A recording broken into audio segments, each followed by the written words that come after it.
Sobat Milenial, kalian sedang menyaksikan program Top News by IDN Times bersama saya Larsati Putri. Selama 30 menit ke depan, kami akan menyajikan rangkuman Top News sepanjang hari ini, Jumat 7 Juli 2022. Kita awali Top News hari ini dengan informasi dari Jawa Timur. Tersangka kekerasan seksual pada santrinya di Pondok Pesantren Sidikiyah akhirnya ditahan di Rutan Kelas 1 Surabaya atau Rutan Medaeng. Setelah dilakukan penangkapan penuh drama pada Kamis kemarin, MSAT juga telah diserahkan ke Kejati Jawa Timur untuk proses hukum lebih lanjut. Dari pantauan jurnalis IDN Times di Rutan Medaeng, MSAT terlihat mengenakan baju kuning hitam. Baju tersebut bertuliskan Rusabaya atau Rutan Surabaya. Setiap melihat ada awak media, tersangka MSAT atau Mas Beci selalu melihat menunduk. Ia juga tidak mengucap sepatah kata apapun.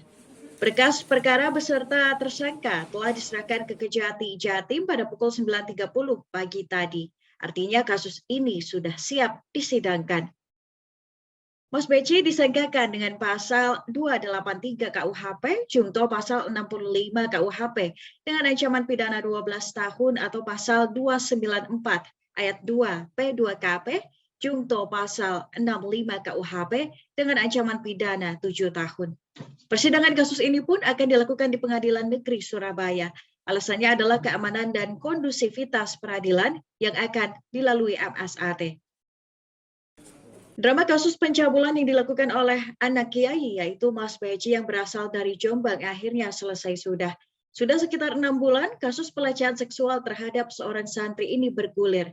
Mas Beci akhirnya menyerahkan diri ke polisi. Seperti apa proses penyerahan diri Mas Beci ke Polda Jatim? Berikut kita simak informasi lengkapnya. Usai sudah, drama penangkapan terduga pelaku pencabulan santri yang dilakukan oleh Kiai berinisial MSAT 42 tahun. Upaya penangkapan diawali dengan pengepungan pondok pesantren di Ploso, Jombang yang diduga sebagai tempat persembunyian tersangka pada Kamis lalu. Upaya penangkapan diawali dengan pengepungan pondok pesantren di Ploso, Jombang yang diduga sebagai tempat persembunyian tersangka pada Kamis lalu. Upaya pengepungan yang dilakukan sejak pagi hingga malam hari mengerahkan satuan Brimob serta Barakuda membuahkan hasil. MSAT akhirnya menyerahkan diri setelah 15 jam bersembunyi. Pada hari ini jajaran Polda Jawa Timur beserta Polres Jombang di dalam menerima laporan terkait dengan korban dugaan pelecehan seksual sebanyak 5 orang, dan kami telah melakukan koordinasi terkait dengan proses penyidikan yang telah dilakukan. Kemudian pada bulan Januari 2022 berkas telah dinyatakan lengkap oleh jajaran Kejati, dan untuk itu kami punya kewajiban menyerahkan tersangka dan barang bukti kepada kejaksaan. Proses penyerahan tersangka dan barang bukti kami lakukan dengan cara-cara preemptif, mengedepankan komunikasi supaya yang bersangkutan MSA dapat menyerahkan diri untuk ditahap duakan kepada kejaksaan. Dan akhirnya pada hari ini yang bersangkutan menyerahkan diri kepada kami untuk ditahap duakan. Kami mengucapkan terima kasih kepada semua pihak yang telah mendukung proses jalannya penegakan hukum. Karena hukum harus ditegakkan di atas di mana saja. Kita semua warga negara harus patuh hukum. Usai menyerahkan diri, MSAT mengikuti proses pemeriksaan kesehatan untuk kemudian dibawa ke Lapas Medaeng. Dengan menggunakan pakaian hitam serta penutup kepala dan tak ketinggalan tas yang berisikan pakaian, MSAT memasuki Rutan Kelas 1 Surabaya dengan pengawalan kepolisian. Penitipan MSAT ke Rutan Medaeng tersebut terlebih karena alasan keamanan.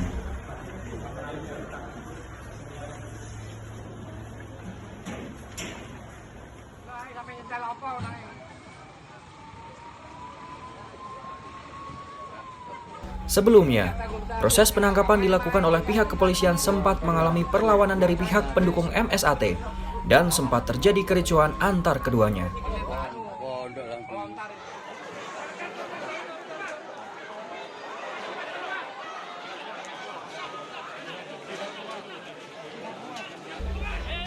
Polisi pun mengamankan beberapa pendukung MSAT yang menghalangi dalam proses penangkapan MSAT.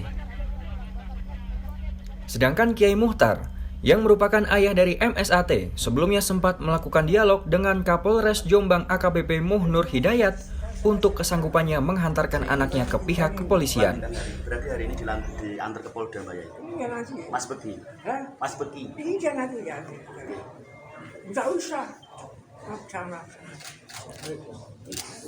Sampaikan kepada Hingga kabar terakhir, sekitar 300 pendukung MSAT yang sempat menghalang-halangi proses penangkapan sudah dikembalikan kepada orang tuanya. Sedangkan 5 orang bodyguard MSAT masih menjalani proses hukum.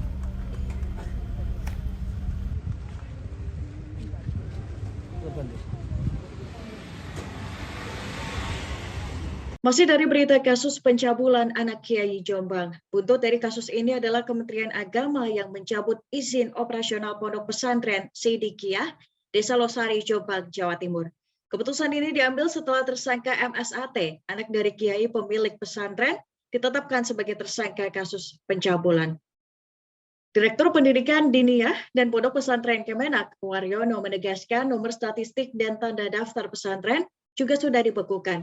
Kementerian Agama ikut mendukung Polri terkait proses hukum yang kini tengah dilakukan. Pihak pesantren juga dianggap menghalang-halangi proses hukum ketika polisi hendak menangkap MSAT. Pihak keluarga pun diminta untuk memahami masalah ini. Tidak sampai di situ, Kabaras Krim Polri, Komjen Andi Ranto, meminta kepada Kemenak untuk menutup pesantren Siddiqiyah. Selain membekukan izin, dukungan dari wali santri juga diminta dengan cara memindahkan anak-anak mereka dari Ponpes Siddiqiyah. Hal ini dilakukan untuk mendukung aparat mengungkap kasus dugaan pencabulan ini. Kita beralih ke Bali, Sobat Milenial. Pertemuan Menteri Luar Negeri G20 resmi dibuka oleh Menteri Luar Negeri RI, Retno Marsudi, selaku tuan rumah. Tahun ini Indonesia memegang presidensi G20, sehingga pertemuan Menlu G20 ini digelar di Nusa Dua Bali. Dalam pidato pembukaannya, Menlu Retno menyinggung soal keanekaragaman yang ada di Indonesia, khususnya di Bali. Selanjutnya, Retno menyebut Bali sebagai tempat hidup yang damai karena masyarakatnya hidup berdampingan dengan pemeluk agama lain. Apresiasi pun disampaikan kepada seluruh Menlu negara G20 dan Menlu negara undangan yang telah hadir di Bali. Kehadiran ini mencerminkan dukungan terhadap presidensi Indonesia dan persahabatan dengan Indonesia. Pertemuan Menlu G20 hari ini akan dibagi menjadi 2 sesi. Pertama membahas terkait multilateralisme dan kedua soal ketahanan pangan dan energi. Diketahui Menlu Ukraina Dmytro Kuleba menghadiri pertemuan Menlu G20 secara virtual. Sedangkan di Bali, Ukraina diwakili oleh Duta Besar Ukraina untuk Indonesia, yakni Vasyl Hamyanin. Untuk pertama kalinya sejak invasi Rusia, Menlu Amerika Serikat Antony Blinken dan Menteri Luar Negeri Rusia, Sergei Lavrov, berada dalam satu acara yang sama. Menlu Retno pun menyambut keduanya untuk sama-sama mengikuti pertemuan Menlu G20. Sementara itu dari Jepang, mantan Perdana Menteri Jepang Shinzo Abe ditembak pada pukul 11.30 waktu Jepang saat berpidato di kota Nara dekat stasiun Yamato Saidaiji pada Jumat siang tadi. Abe pun dikonfirmasi mengembuskan nafas terakhirnya pada pukul 4 sore waktu Indonesia Barat tadi. Sebelumnya kondisi Abe dikhawatirkan tewas karena mengalami henti jantung pada pukul 4 sore tadi. Akun Twitter NHK World News pun memberitakan bahwa mantan Perdana Menteri Jepang Shinzo Abe sudah wafat karena terkena luka tembakan sebanyak 2 kali. Polisi sudah menangkap pelaku penembakannya dan diungkap identitas serta motifnya. Pelaku tidak melarikan diri setelah mantan Perdana Menteri Jepang Abe ditembak. Pelaku bernama Tetsuya Yamagami, usia 41 tahun yang tinggal di kota Nara, dikenakan tuduhan percobaan pembunuhan. Adapun motif Tetsuya Yamagami menembak Shinzo Abe adalah tidak puas dengan mantan Perdana Menteri Jepang itu dan hendak membunuhnya. Motif ini diungkap pelaku saat diperiksa oleh polisi. Tetsuya kini ditahan di kantor polisi Naranishi. Menurut Departemen Kebakaran, Shinzo Abe ditembak di punggung. Ia mengalami luka dan pendarahan di sisi kanan lehernya, serta pendarahan subkutan di dada kirinya. Keadaannya kini henti jantung. Istilah henti jantung sering digunakan di Jepang untuk menunjukkan tidak ada tanda-tanda vital dan umumnya mendahului sertifikasi kematian oleh koroner. Dari Jepang kita beralih ke Inggris. Perdana Menteri Inggris Boris Johnson resmi mengumumkan pengunduran diri dari jabatannya pada Kamis kemarin.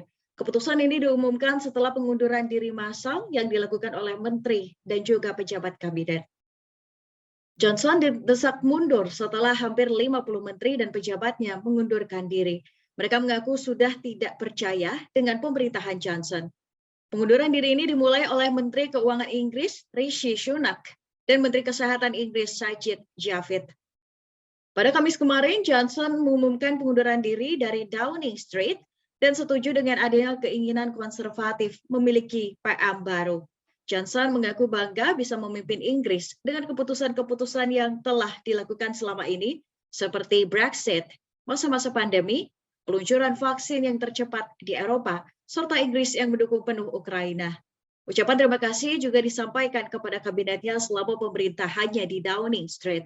5 menteri dan puluhan orang lainnya mengaku gerah dengan skandal Johnson yang terus-terusan mendera pemerintahan. Sobat milenial, jangan kemana-mana, Top News akan kembali dengan informasi terkait pelaksanaan ibadah haji Indonesia 2022. Din, kita tuh harus lebih rutin lagi olahraga tahu buat jaga kesehatan. Apalagi sekarang virus corona tuh udah masuk Indonesia. Makanya sekarang gue olahraga nih.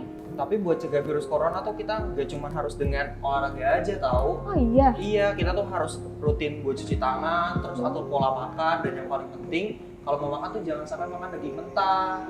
Kok lu jadi tiba-tiba pinter sih? Iya dong, soalnya gue pakai ini ada apps, IDN apps, gue nanya di fitur Q&A-nya. Gimana tuh?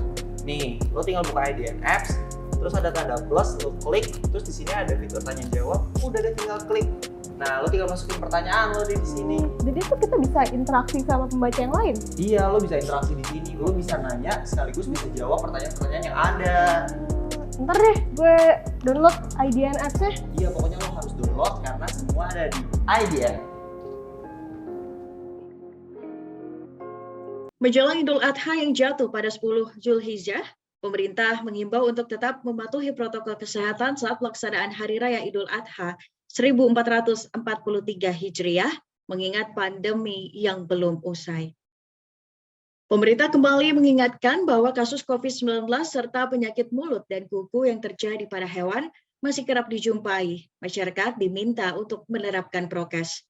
Penerapan protokol kesehatan tak hanya berlaku saat pelaksanaan sholat Idul Adha, terlebih saat prosesi penyembelihan hewan kurban dan pembagian daging. Selain itu, pemerintah juga meminta kepada penyelenggara kurban untuk dapat menggunakan kantung yang ramah lingkungan dan mudah didaur ulang. Kementerian Agama sendiri menetapkan secara resmi 1 Zulhijjah 1443 Hijriah yang jatuh pada Jumat 1 Juli 2022. Dengan hasil sidang isbat ini, maka Hari Raya Idul Adha 1443 Hijriah akan berlangsung pada hari Minggu 10 Juli mendatang. Sementara itu, Kementerian Agama mengonfirmasi saat ini seluruh jamaah haji Indonesia telah berada di Padang Arafah untuk melaksanakan wukuf sebagai puncak dari ibadah haji. Sementara bagi 133 jamaah yang sakit, petugas haji akan mensafari wukufkan. Lebih lanjut, Kementerian Agama juga kembali mengimbau jamaah untuk banyak minum agar terhindar dari dehidrasi. Berikut kita simak penjelasan PLT Kabiro Humas Data dan Informasi Kemenak Wawan Junaidi siang tadi.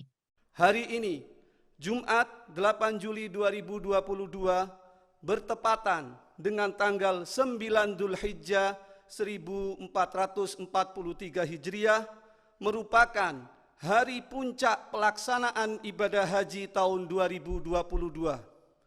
Saat ini, seluruh jemaah haji dari berbagai penjuru dunia telah berkumpul di Padang Arafah untuk melaksanakan wukuf, termasuk jemaah haji Indonesia. Sebagaimana keterangan resmi yang sebelumnya kami sampaikan, bahwa pemerintah Indonesia bertanggung jawab mensafari wukufkan seluruh jemaah yang sakit dan membadal hajikan seluruh jemaah yang wafat sebelum wukuf, baik di embarkasi maupun yang wafat di Arab Saudi. Terkait safari wukuf, sampai jurnal ini disampaikan, data jemaah yang disafari wukufkan sebagai berikut. Jemaah yang disafari wukufkan dengan posisi duduk sebanyak 103 orang. Jemaah yang disafari wukufkan dengan posisi berbaring sebanyak 27 orang, dan jemaah yang disafari wukufkan dengan menggunakan ambulan sebanyak 3 orang. Dengan demikian, jumlah jemaah yang disafari wukufkan sebanyak 133 orang. Sebelum kami menyampaikan informasi pelaksanaan badal haji, hari ini jemaah wafat bertambah 3 orang. Atas nama Sawar Tawi Murjia, jenis kelamin laki-laki, usia 61 tahun, nomor paspor C6521720, kloter SUB 30, asal embarkasi Surabaya. Jamhari Joho Harjono, jenis kelamin laki-laki, usia 64 tahun, nomor paspor C8477094, kloter JKS 36, asal embarkasi Jakarta, Saudia. Dan Nunung Nurul Ain Abdul Hamid, jenis kelamin perempuan, usia 58 tahun, nomor paspor C5440246, kloter JKS 12, asal embarkasi Jakarta, Saudia. Sehingga jumlah jemaah haji yang wafat seluruhnya sebanyak 27 orang. Sementara itu, untuk pelaksanaan ibadah badal haji dapat kami sampaikan sebagai berikut. Jemaah wafat yang dibadal hajikan sebanyak 27 orang, dan jemaah sakit yang tidak dapat disafari wukufkan dan harus dibadal hajikan sebanyak 27 orang. Sehingga jumlah jemaah yang dibadal hajikan seluruhnya sebanyak 54 orang. Kami perlu menjelaskan bahwa data jemaah yang disafari wukufkan dan dibadal hajikan adalah data jemaah sakit dan wafat per hari ini pukul 00 waktu Arab Saudi. Sebagaimana laporan yang telah kami sampaikan sebelumnya.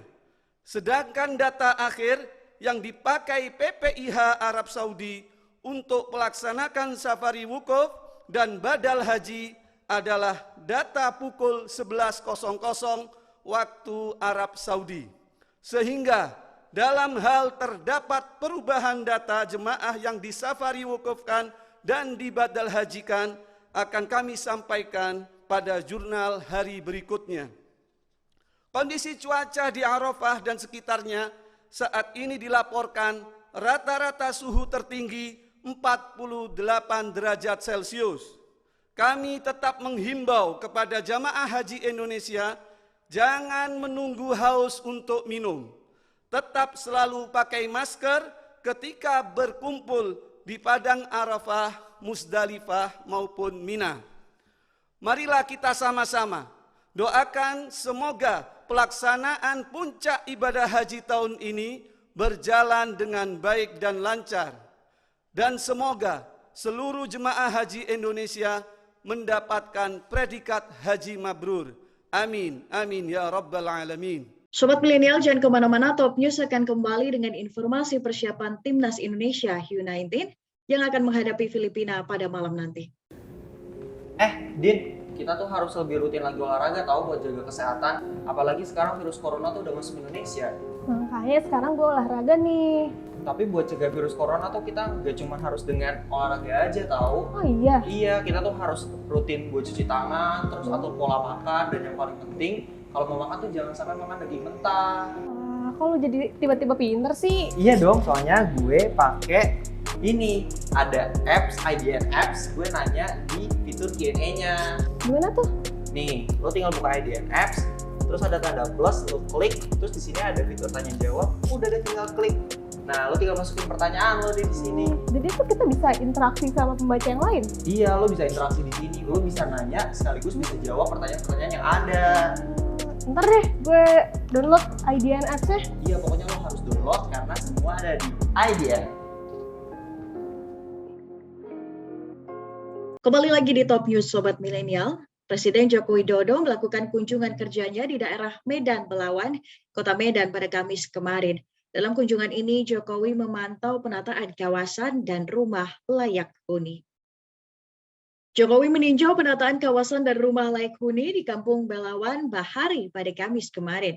Penataan kampung ini merupakan program kolaborasi antara BKKBN dengan Kementerian PUPR serta pemerintah daerah.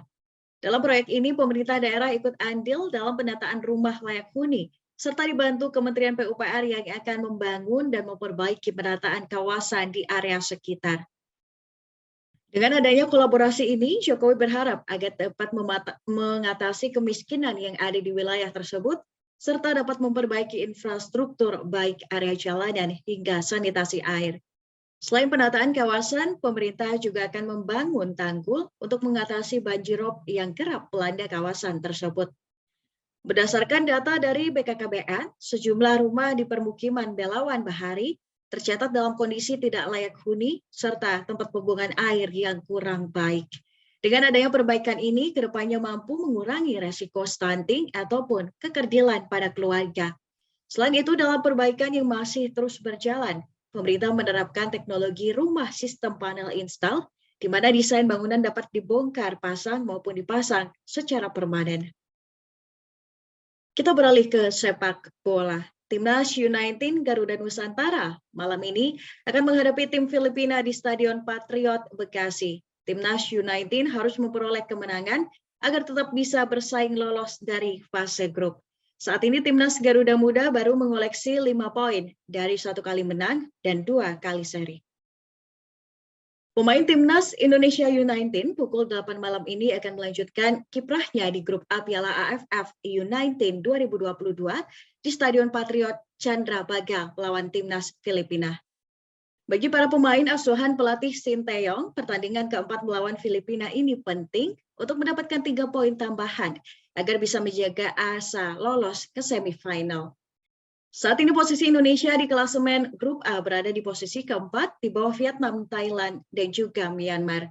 Secara matematis, Timnas U19 harus menang di 2 laga sisa melawan Filipina dan Myanmar, sedangkan Thailand, Vietnam, dan Myanmar harus saling mengalahkan agar peluang lolos ke semifinal jadi besar. Pada pertandingan malam ini, kemungkinan besar Timnas Garuda Nusantara tidak diperkuat Marcelino Ferdinand yang sedang cedera. Sedangkan di lini depan Timnas, kemungkinan tetap akan memainkan Hoki Caraka yang mencetak 4 gol saat melawan Brunei Darussalam. Ayo Garuda Nusantara, kamu bisa. Informasi tadi menutup perjumpaan kita hari ini, Sobat Milenial. Terima kasih sudah menyaksikan Top News. Ikuti terus perkembangan berita-berita terbaru hanya di IDN Times. Saksikan terus Top News by IDN Times setiap Senin hingga Jumat pukul 18.30 waktu Indonesia Barat, dan jangan lupa untuk download IDN App. Selarsati Putri bersama tim yang bertugas mengucapkan terima kasih, terus patuhi protokol kesehatan, dan sampai jumpa.